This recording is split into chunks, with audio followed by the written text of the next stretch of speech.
إن الحمد لله نحمده ونستعينه ونستغفره ونعوذ بالله من شرور أنفسنا ومن سيئات أعمالنا من يهده الله فلا مضل له ومن يضلله فلا هادي له ونشهد أن لا إله إلا الله وحده لا شريك له وأشهد أن محمدا عبده ورسوله.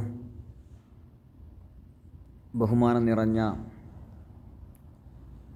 എൻ്റെ മാതാപിതാക്കളെ, മുതിർന്നവരെ, കാരണവന്മാരെ, സുഹൃത്തുക്കളെ, അസ്സലാമു അലൈക്കും വറഹ്മത്തുള്ളാഹി വബറകാതുഹു.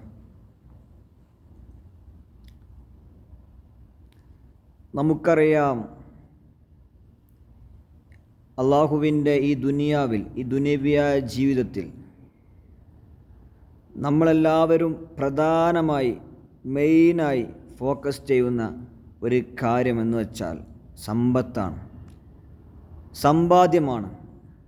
എന്നാൽ അള്ളാഹുവിൻ്റെ ഈ ദുനിയാവിൽ നിന്ന്, പടച്ച റബ്ബുൽ ആലമീനായ തമ്പുരാൻ്റെ ഈ ലോകത്ത് നിന്ന് നമ്മൾ വിട പറഞ്ഞു പോകുമ്പോൾ, നമ്മൾ വിട പറഞ്ഞ് അള്ളാഹുവിൻ്റെ വിളിക്ക് ഉത്തരം നൽകി മടങ്ങിപ്പോകുന്ന സമയത്ത് ആ സമ്പത്ത് കൊണ്ട് നമുക്ക് ഒന്നും ചെയ്യാൻ കഴിയില്ല. നമുക്കറിയാം, ഒരുപാട് സമ്പന്നരായ ആളുകൾ, ഒരുപാട് ശക്തിവാന്മാരായ ആളുകൾ, ആദ് സമുദായം പാറക്കല്ലുകളൊക്കെ ചുമന്നുകൊണ്ട് അവർ കോട്ടകളും കൊട്ടാരങ്ങളും ഉണ്ടാക്കി വരുന്ന സമുദായമായിരുന്നു ആദ് സമുദായം. അതുപോലെ തന്നെ നമ്മുടെ മുൻഗാമികൾ ഫിർഔനെ പോലെ ഒരുപാട് അഹങ്കാരികൾ, ഞാനാണ് ദൈവമെന്ന് പറഞ്ഞുകൊണ്ട് ജീവിച്ച ഒരുപാട് ആളുകൾ മരിച്ചു മണ്ണാടിപ്പോയിട്ടുണ്ട്. അതെനിക്കും നിങ്ങൾക്കും വളരെ വ്യക്തമായി കൃത്യമായി അറിയുന്നതാണ്. അവരാരും ഈ സമ്പത്ത് ഒന്നും കൊണ്ടുപോയിട്ടില്ല. ഒരു രൂപ പോലും കൊണ്ടുപോവാതെയാണ് ഈ ദുനിയാവിൽ നിന്ന് വിട പറഞ്ഞു യാത്രയായി പോയിട്ടുള്ളത്. പക്ഷേ ഈ ദുനിയാവിൽ നിന്ന് വിട പറഞ്ഞു പോകുമ്പോൾ, യാത്രയായി പോകുമ്പോൾ നമുക്ക് ബാക്കിയുണ്ടാകുന്ന അമലുകളുണ്ട്. അത് ഞാൻ നിങ്ങളും ജീവിതത്തിൽ വളരെയേറെ ശ്രദ്ധിക്കാതെ പോകുന്ന ഒരു കാര്യമാണ്. നാം ചിന്തിക്കണം, നമ്മൾ ഇന്ന് മരിച്ചു കഴിഞ്ഞാൽ നമ്മുടെ മക്കൾക്ക് എല്ലാ സിനിമാ പാട്ടുകളും, എല്ലാ ഹറാമായ പാട്ടുകളും, എല്ലാ ബിദ്അത്തുകളും, എല്ലാ തമ്മാടിത്തരങ്ങളും, എല്ലാ തോന്നിവാസങ്ങളും എൻ്റെയും നിങ്ങളുടെയും കുടുംബത്തിലുള്ള മക്കൾക്കും നമ്മുടെ ഒരുപാട് ആളുകൾക്ക് ഇന്നറിയാം. പക്ഷേ നമ്മളൊന്ന് വിളിച്ച് ചോദിക്കണം, മനെ ഇവിടെ വാ, ബാപ്പന്ന് മരിച്ചു പോയാൽ, ഇമ്മന്ന് ദുനിയാവിൽ നിന്ന് ഇവിടെ പറഞ്ഞു പോയാൽ ഈ ഉമ്മക്ക് വേണ്ടി എന്തുണ്ട്? നമ്മൾ കുറേ സമ്പത്ത് ചിലവാക്കി, എൻജിനീയറാക്കി, ഡോക്ടറാക്കി, MBBS നേടിക്കൊടുത്ത് ഏതെല്ലാം ഉന്നതി പദവിയിലാണ് അവരെത്തിക്കാൻ കഴിയുന്നത്, അതിലെല്ലാം നമ്മൾ ദുനിയാവിൻ്റെ ആവശ്യത്തിന് വേണ്ടി എത്തിച്ചു കൊടുത്തു. പക്ഷേ മരിച്ചു പോകുമ്പോൾ നമ്മൾ ജീവിച്ച് അവസാനം നമുക്ക് മരിച്ചു പോകണം. ആരും കാലാകാലം ഈ ദുനിയാവിൽ ജീവിക്കില്ല. ആ മരിക്കുന്ന സമയത്ത് എന്തുണ്ട് എനിക്ക് വേണ്ടി എൻ്റെ മോൻ്റെ കയ്യിൽ? ആ മോൻ്റെ കയ്യിൽ എന്തുണ്ടാകണം? ഞാൻ നിങ്ങൾ പഠിപ്പിച്ചു കൊടുക്കേണ്ട പ്രാർത്ഥനകളുണ്ട് ഒരുപാട്. ഇന്ന് ഉമ്മ മരിച്ചു പോയാൽ, ഇന്ന് ബാപ്പ മരിച്ചു പോയാൽ പ്രാർത്ഥിക്കാൻ അറിയില്ല, ഇമാമ് നിൽക്കാൻ ധൈര്യമില്ല, ഇമാമ് നിന്നിട്ട് ആ പ്രാർത്ഥന ഓൽക്കറിയില്ല. സ്വന്തം ഉമ്മ മരിച്ചാൽ, സ്വന്തം ബാപ്പ മരിച്ചാൽ നമ്മൾ ഇമാമ് നിന്ന് പ്രാർത്ഥിക്കണം. ആ ഉള്ളിൽ നിന്ന് വരുന്ന നീറുന്ന വേദനത്തോളം ഒരു മൗലവിമാരെ നിർത്തിയിട്ടും, ഒരു മുത്തവന്മാരെ നിർത്തിയിട്ടും, ഒരു പണ്ഡിതന്മാരെ നിർത്തിയിട്ടും അത്രത്തോളം ആവുകയില്ല. സഹോദരി സഹോദരന്മാരെ, സ്വന്തം മക്കൾ അല്ലാഹുമ്മ ഗഫിർ ലഹു വർഹംഹു, അല്ലാഹുമ്മ ഗഫിർ ലഹു വർഹംഹു, എൻ്റെ ഉപ്പാക്ക് പുറത്ത് കൊടുക്ക്, എൻ്റെ ഉമ്മാക്ക് പുറത്ത് കൊടുക്ക്, എൻ്റെ ഉപ്പയോട് കരുണ കാണിക്ക്.